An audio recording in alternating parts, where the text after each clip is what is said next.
A essência da adoração está em render-se.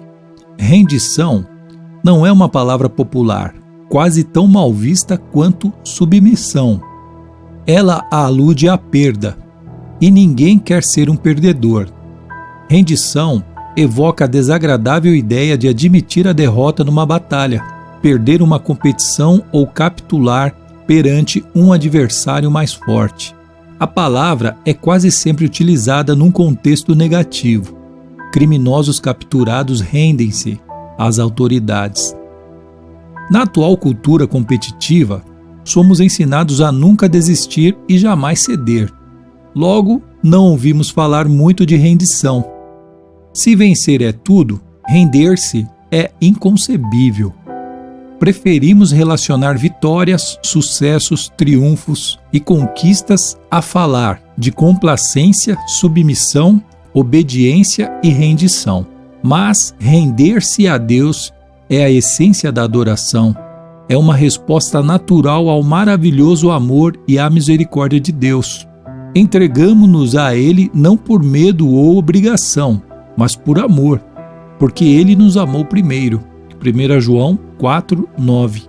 Após passar 11 capítulos do livro de Romanos discorrendo sobre a maravilhosa graça de Deus para conosco, Paulo exorta-nos a entregar nossa vida inteira a Deus em adoração.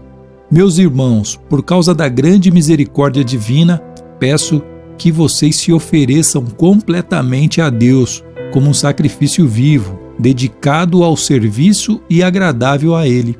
Esta é a verdadeira adoração que vocês devem oferecer a Deus. Romanos 12:1.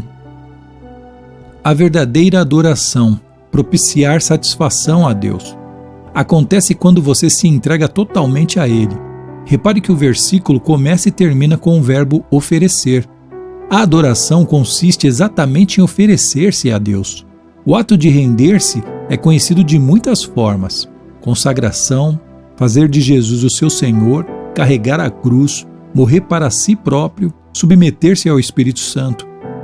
O importante é que você o faça, não o nome que damos a esse ato. Deus quer sua vida, toda ela, mesmo 95% dela não é o suficiente. 3 barreiras impedem nossa total rendição a Deus: medo, orgulho e confusão. Não percebemos quanto Deus nos ama. Queremos controlar nossa vida e equivocamo-nos quanto ao significado de rendição. Posso confiar em Deus? A confiança é um ingrediente essencial para que você se renda. Você não irá se render a Deus a menos que confie nele. Contudo, não terá como confiar até que o conheça melhor. O medo impede que nos rendamos, mas o amor lança fora todo medo. Quanto mais você se der conta de quanto Deus o ama, mais fácil será render-se. Como saber que Deus o ama? Há vários indícios. Ele diz que é bom para você, Salmo 145:9, que está sempre olhando para você, Salmos 139:3, que se preocupa com cada detalhe de sua vida, Mateus 10:30, que lhe deu capacidade de desfrutar todos os tipos de prazeres, 1 Timóteo 6:17, que tem bons planos para a sua vida, Jeremias 29:11, que perdoa você, Salmos 86:5, que é carinhoso e paciente com você, Salmos 145:8. Deus o ama infinitamente mais do que você pode imaginar. A maior expressão desse amor é o sacrifício do Filho de Deus por você. Deus prova seu amor por nós, visto que Cristo morreu a nosso favor quando ainda éramos pecadores. Romanos 5:8. Se você quiser saber quão importante é para Deus, olhe para Cristo com os braços estendidos na cruz, dizendo: Eis o tanto que eu o amo, prefiro morrer a viver sem você. Deus não é um feitor cruel, nem alguém que usa a força bruta para obrigá-lo a se submeter. Ele não tenta violar nossa vontade. Prefere nos atrair com delicadeza para si. de modo que nos ofereçamos a Ele voluntariamente. Deus é amigo e libertador, e render-se a Ele traz liberdade, não servidão. Quando nos rendemos completamente a Jesus, descobrimos que Ele não é um tirano, mas um salvador, não um chefe, mas um irmão, não um ditador, mas um amigo, admitindo nossas limitações. A segunda barreira para a total rendição é o orgulho. Não queremos admitir que somos apenas criaturas e que não estamos no controle de todas as coisas. Esta é a mais antiga das tentações. Vocês serão como Deus. Gênesis 3:5. O desejo de ter o controle total é a causa de tanto estresse em nossa vida. A vida é uma luta, mas o que a maioria das pessoas não percebe é que, como Jacó, nossa verdadeira luta é com Deus. Queremos ser Deus e não há nenhuma chance de ganharmos essa luta. Assim declara A.W. Tozer. O motivo pelo qual muitos ainda estão angustiados, buscando e progredindo lentamente, é que ainda não chegaram ao fim de si mesmos. Ainda tentamos mandar e meter o bedelho no trabalho que Deus realiza dentro de nós. Não somos Deus nem jamais seremos. Somos humanos. É quando tentamos ser Deus que acabamos mais parecidos com Satanás, que desejou a mesma coisa. Aceitamos nossa humanidade intelectualmente, mas não emocionalmente. Quando nos confrontamos com nossas limitações, reagimos com irritação, raiva e ressentimentos. Desejamos ser mais altos ou mais baixos, mais inteligentes, mais fortes, mais talentosos, mais bonitos e mais ricos. Queremos ser tudo e fazer tudo, e ficamos deprimidos quando isso não acontece. Então, quando percebemos que Deus concedeu a outros características que não possuímos, reagimos com inveja, ciúmes e autopiedade. O que significa rendição? Render-se a Deus não é resignação passiva, fatalismo ou desculpa para a ociosidade. Não é resignar-se com a situação. Significa exatamente o oposto: sacrificar a vida ou sofrer a fim de mudar o que precisa ser mudado. Deus frequentemente chama pessoas que se entregam a Ele para batalhar em seu nome. Render-se não é para covardes ou subservientes. De igual modo, não significa desistir do raciocínio lógico. Deus não desperdiçaria a mente que lhe concedeu. Deus não quer ser servido por robôs. Render-se não é suprimir a própria personalidade. Deus quer utilizar suas características singulares. Em vez de diminuí-la, a rendição a aprimora, como observa C.S. Lewis. Quanto mais deixamos que Deus assuma o controle sobre nós, mais autêntico nos tornamos, pois foi Ele quem nos fez. Ele inventou todas as diferentes pessoas que eu e você tensionávamos ser. É quando me volto para Cristo, quando me entrego à personalidade dele, que pela primeira vez começo a ter a minha própria e real personalidade. O ato da rendição manifesta-se mais claramente na obediência e na confiança. A tudo que ele lhe pede, você diz, sim, Senhor. Seria uma contradição dizer, não, Senhor. Você não pode chamar Jesus de Senhor quando se recusa a obedecer. Após uma noite improdutiva na pescaria, Pedro deu um exemplo de rendição quando Jesus lhe ordenou que tentasse novamente. Mestre, esforçamo-nos a noite inteira e não pegamos nada, mas, porque és tu quem está dizendo isso, vou lançar as redes. Lucas 5:5. Quem se entrega a Cristo obedece à ordem de Deus, mesmo que ela pareça não fazer sentido. Outro aspecto da rendição total é a confiança. Abraão seguiu as orientações de Deus sem saber aonde isso o levaria. Ana esperou pelo momento perfeito estipulado por Deus sem saber quando aconteceria. Maria esperou por um milagre sem saber como seria possível. José confiou nos propósitos de Deus sem saber por que as circunstâncias se desenvolviam daquela forma. Ou seja, Cada uma dessas pessoas se rendeu inteiramente a Deus. Você sabe que já se rendeu a Deus quando depende dele para resolver as coisas, em vez de insistir em manipular outras pessoas, forçar sua programação diária e controlar a situação. Renuncie e deixe Deus trabalhar. Você não precisa estar sempre no controle. A Bíblia diz: entregue-se ao Senhor e espere pacientemente por Ele. Salmos 37, 7. Em vez de tentar com mais afinco, confie mais. Você também só sabe que se entregou a Deus quando não reage às críticas ou não tem o ímpeto de se defender. O coração entregue a Deus se destaca nos relacionamentos. Depois que se entrega a Deus, você não pressiona mais os outros, não exige seus direitos, nem se porta de maneira egoísta. Para muitos, a parte mais difícil de se entregar a Deus é o dinheiro. Eles pensam: quero viver para Deus, mas também preciso ganhar dinheiro suficiente para viver comodamente e me aposentar algum dia. A aposentadoria não é o objetivo de uma vida entregue a Deus, porque estará competindo com Deus para ser o principal alvo de cuidados em sua vida. Jesus disse: vocês não podem servir a Deus e ao dinheiro. Mateus 6,24. Pois onde estiver o seu tesouro, aí também estará o seu coração. Mateus 6,21. O maior exemplo de autorrendição é Jesus. Na noite anterior à crucificação, ele se rendeu aos planos de Deus e orou: Pai, tudo te é possível, afasta de mim este cálice, contudo, não seja o que eu quero, e sim o que tu queres. Marcos 14,36. Jesus não orou: Deus, se você puder afastar esse sofrimento, faça-o, por favor. Ele já havia afirmado que Deus poderia fazer qualquer coisa.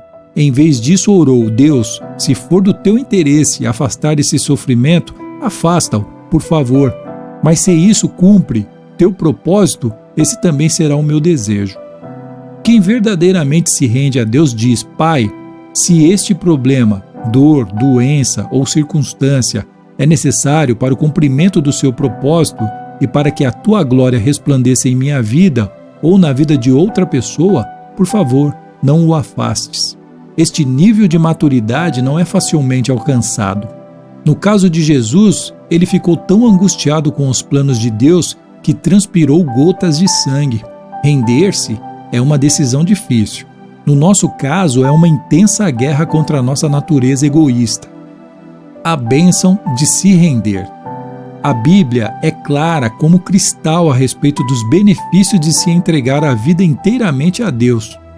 Em primeiro lugar, você sente paz. Pare de discutir com Deus. Concordando com Ele, você ao menos terá paz e as coisas irão bem para você. Jó 22:21. Em segundo lugar, você vivencia a liberdade. Mas ofereçam-se aos caminhos de Deus e jamais perderão a verdadeira liberdade. Durante a vida inteira, vocês deixaram o pecado ditar as regras, mas, graças a Deus, vocês começaram a ouvir um novo Senhor, cujas ordens os deixaram livres para viver na liberdade dele. Romanos 6, 17 e 18. Em terceiro lugar, você experimenta o poder de Deus em sua vida. Tentações persistentes e problemas avassaladores podem ser derrotados por Cristo quando entregues a Ele. Prestes a travar a batalha mais importante de sua vida, Josué entrou na presença de Deus, prostrou-se em adoração perante Ele e entregou-lhe todos os seus planos. Josué 5, 13 e 15. Isso conduziu a uma esmagadora vitória em Jericó. Este é o paradoxo. A vitória foi alcançada pelo ato da rendição. Render-se não enfraquece você, antes o fortalece. Quando você se entrega a Deus, não terá o que temer nem precisará se render a nada mais. William Booth, fundador do Exército da Salvação, disse: a grandeza do poder de um homem reside na medida de sua entrega a Deus. As pessoas entregues a Deus são exatamente aquelas usadas por Ele. Deus escolheu Maria para ser a mãe de Jesus, não por causa de seu talento, riqueza ou beleza, mas porque ela já havia se rendido a Ele. Quando o anjo explicou o ilógico plano de Deus, Ela calmamente respondeu: sou serva do Senhor, que aconteça comigo conforme a vontade dele. Lucas 1,38. Nada é mais poderoso que uma vida entregue nas mãos de Deus. Portanto, entreguem-se inteiramente a Deus. Tiago 4,7. A melhor forma de viver.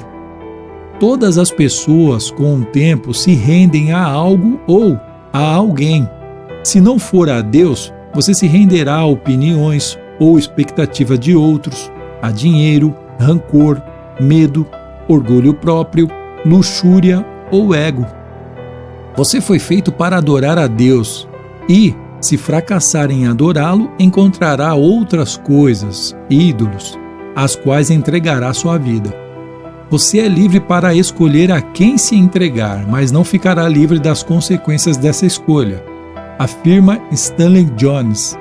Se você não se render a Cristo, então se renderá ao caos. Render-se a Deus não é a melhor maneira de viver, é a única maneira de viver. Nada mais funciona. Todas as outras vias levam à frustração, à decepção e à autodestruição. A Bíblia denomina a rendição a Deus vosso culto racional. Romanos 12:1. Outra versão traduz como a maneira mais sensata de servir a Deus. Romanos 12:1. Render a vida não é um impulso tolo da emoção, mas um ato inteligente e racional. A atitude mais responsável e inteligente que você pode tomar na vida. Foi por isso que Paulo disse: temos o propósito de lhe agradar. 2 Coríntios 5:9. Seus momentos mais sábios serão aqueles em que você disser sim a Deus. Pode levar anos, mas você acabará descobrindo que o maior obstáculo às bênçãos de Deus não são os outros, mas você mesmo. Sua teimosia, seu orgulho obstinado e sua ambição. Você não pode cumprir os propósitos de Deus enquanto estiver concentrado em planos pessoais. Se Deus for realizar uma obra profunda em sua vida, Ele começará por aí. Então entregue tudo a Deus. Arrependimentos do passado, problemas do presente, ambições do futuro, medos, sonhos, fraquezas, rotinas, mágoas e traumas. Ponha Jesus Cristo no banco do motorista. Entregue-lhe o volante. Não tenha medo. Nada sob o controle dele poderá ficar descontrolado. Orientado por Cristo, você pode enfrentar qualquer situação. Você será como Paulo. Eu estou pronto para tudo e à altura de qualquer desafio por meio dele, que inspira uma força interior em mim, ou seja, sou independente na dependência de Cristo. Filipenses 4:13. O momento da rendição de Paulo ocorreu na estrada para Damasco, depois de ter sido derrubado por uma luz ofuscante. Outros tiveram sua atenção atraída por métodos menos dramáticos. Mesmo assim, o ato de render-se nunca é um acontecimento isolado. Paulo disse: todos os dias enfrento a morte. 1 Coríntios 15:31. Há o momento da rendição e também a prática da rendição, que ocorre a todo momento e por toda a vida. O problema do sacrifício vivo é que ele pode escapulir do altar. Então você provavelmente precisará renovar a rendição de sua vida 50 vezes por dia. Você deve fazer disso um hábito diário. Jesus disse: se as pessoas querem me seguir, precisam abrir mão de suas vontades, precisam estar dispostas a negar sua vida diariamente para me seguir. Lucas 9:23. Deixe-me adverti-lo. Quando você decidir viver uma vida inteiramente entregue a Deus, essa decisão será testada. Isso significa que algumas vezes você realizará tarefas inconvenientes, impopulares, custosas ou aparentemente impossíveis. Significa que, em geral, fará o oposto do que deseja. Um dos grandes líderes cristãos do século XX foi Bill Bright, fundador da Cruzada Estudantil e Profissional para Cristo. Por meio do trabalho dessa organização ao redor do mundo, do panfleto As 4 Leis Espirituais e do filme Jesus, visto por vários bilhões de pessoas, mais de 200 milhões de indivíduos vieram a Cristo e passarão a eternidade no céu. Certa vez perguntei a Bill, por que Deus usa e abençoa tanto sua vida? Ele respondeu, quando era jovem, firmei um contrato com Deus. Eu o redigi de fato e assinei meu nome embaixo. O contrato dizia, deste dia em diante, sou um escravo de Jesus Cristo. Você já firmou um contrato com Deus? Ou ainda está se debatendo e lutando com Ele a respeito do direito que Ele tem de fazer com sua vida o que quiser? Este é o momento de você se render à graça, ao amor e à sabedoria do Senhor. Pensando sobre meu propósito de vida, tema para reflexão: a essência da adoração é a rendição. Versículo para memorizar: entreguem-se completamente a Deus, para que Ele use vocês a fim de fazerem o que é direito. Romanos 6:13. Pergunta para meditar: que área de minha vida estou evitando entregar nas mãos de Deus? Extraído do livro Uma Vida com Propósitos, de Rick Warren. Esse aqui é o 10º episódio. Agradeço a todos que têm acompanhado esta leitura. Se inscreva no canal, compartilhem essa mensagem em suas redes sociais e abençoe uma vida em nome de Jesus.